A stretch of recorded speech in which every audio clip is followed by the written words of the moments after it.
na verdade, essas coisas se confundem. São só terminologias usadas, uma mais pela medicina, pela ginecologia tradicional, e a outra de uma visão mais holística da terapia de reposição. Perfeito. Mas, no fundo, é a mesma coisa. Né? Entendi. Doutora, quais são as principais indicações para se iniciar uma terapia de reposição hormonal em mulheres? Eu, por exemplo, eu vivi uma experiência da minha mãe há décadas atrás. Quando a minha mãe começou a fazer reposição, ela teve um período enorme de hemorragia. Isso acontece? Isso acontece, sim. E toda hemorragia precisa ser investigada antes de você começar com a terapia de reposição hormonal. Provavelmente, na década da sua mãe, a gente usava um hormônio muito antigo, que não se usa mais hoje, que vinha da urina da égua grávida. Meu Deus! E aí foi feito um estudo muito famoso, que é o WHI, e foi um estudo que a gente hoje questiona muito, porque eram diferentes tipos de mulheres em faixas etárias diferentes, e de repente veio aquele boom do câncer de mama, né, do AVC e tal. Mas por quê? Porque se usava um hormônio oral, sintético na época, e que hoje mudou completamente, né?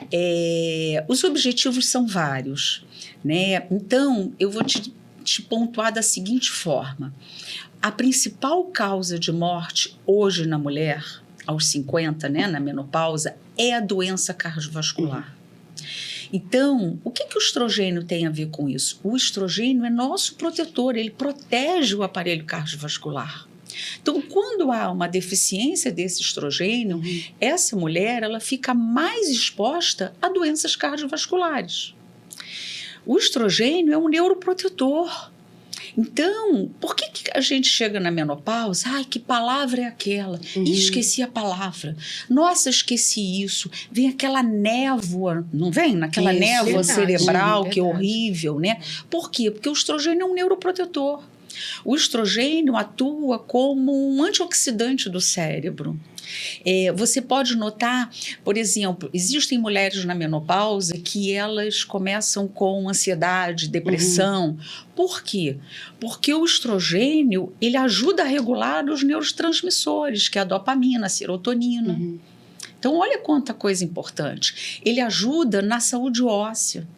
Ele ajuda nos sintomas geniturinários. Existe uma síndrome, né? Eu não quero falar muito difícil, mas assim, existe uma síndrome chamada geniturinário. O que é isso?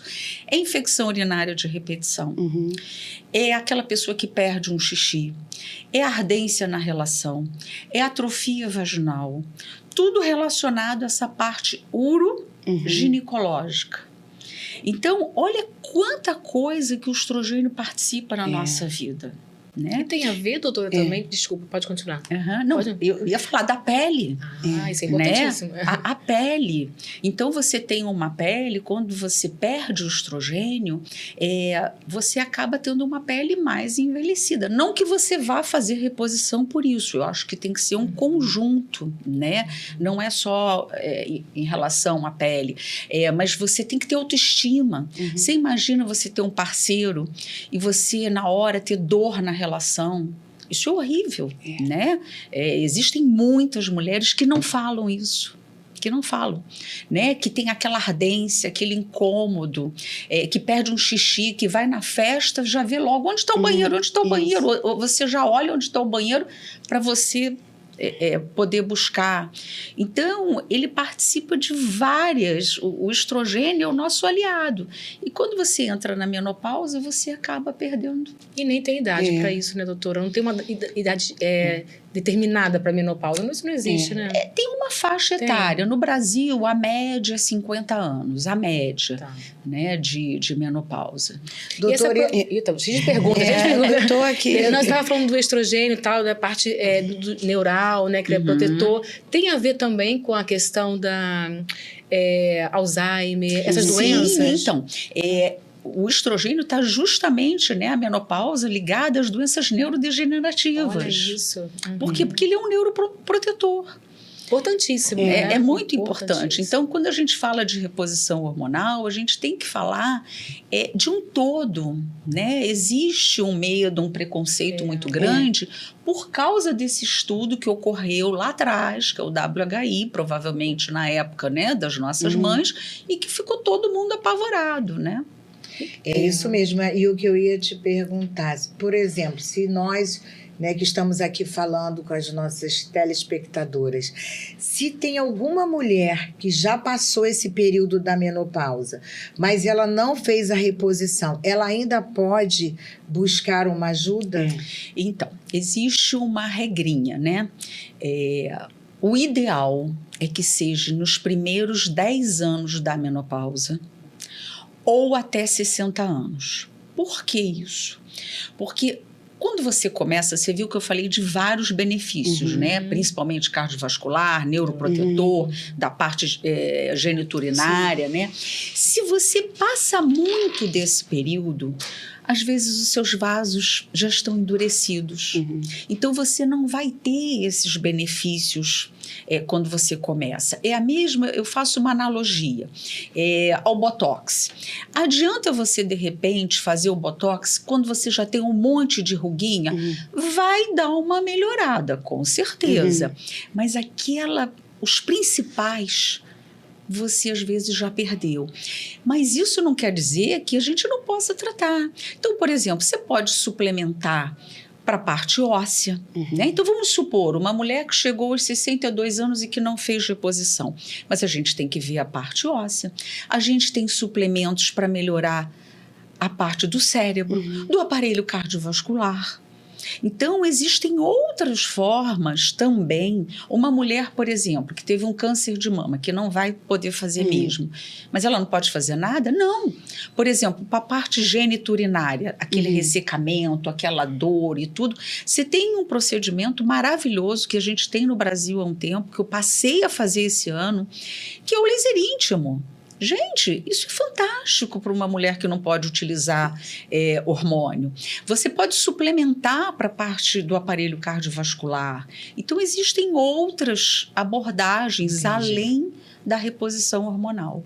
A escutativa, ela é importante na hora da decisão lá do que tomar. Um bom médico, né, tem essa escuta. Sim, né? Eu acho que a gente tem sempre individualizar cada paciente. Não acho que a terapia, né, ou a modulação hormonal, ela seja para todos, né? Existe um grupo de mulheres que eu acho que necessitam, outros não, mas isso não quer dizer que não tenha qualidade de vida e que ela não possa fazer outras coisas que eu vou falar também, né? E é algo individualizado, né, doutora? Totalmente individualizado. Você não pode passar para sua amiga, por exemplo. Não, eu vejo muito isso. Isso é mania, né? Eu começo uma reposição hormonal, eu sei que vocês podem perguntar sobre isso, eu oriento quanto tempo ela tem que voltar. Não é uma receita de bolo que você vai fazer e você vai ficar utilizando aquilo. Por quê? Eu posso ajustar a dose para mais, para menos, né? Eu posso mudar o tipo de reposição. Então, tudo isso, e é muito sério você utilizar isso sem uma consulta médica, sem uma orientação, né? Como você falou, sua mãe teve um sangramento intenso. Antes de eu passar uma reposição, eu tenho que investigar o sangramento. Entendi. Ou longo, né? Eu tenho 61 anos, então eu sou do tempo de muita coisa muito que medo, falavam, né? Vai dar sim. câncer, se for reposição vai dar câncer. Isso. Ah lá, sua mãe já teve hemorragia, tá vendo? Então era horrível. Sim. Hoje não, hoje a gente, até a endocrinologista que a gente frequenta, ela conversa sobre isso, né? Então todo mundo hoje já faz essa indicação da questão da reposição hormonal. Sim. Pode falar, Não, doutora. pode falar. Já falou um pouco da janela de oportunidade, né, para poder iniciar, né, a reposição. Agora, passando para a segurança, quais são as principais contraindicações absolutas? Quem que realmente não deve fazer? Então, existem contraindicações absolutas e que essas você não deve fazer.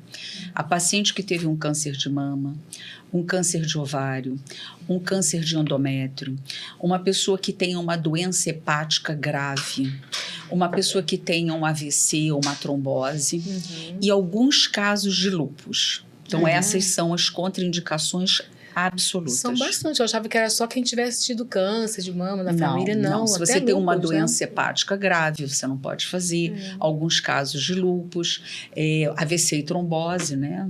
Esses realmente não podem.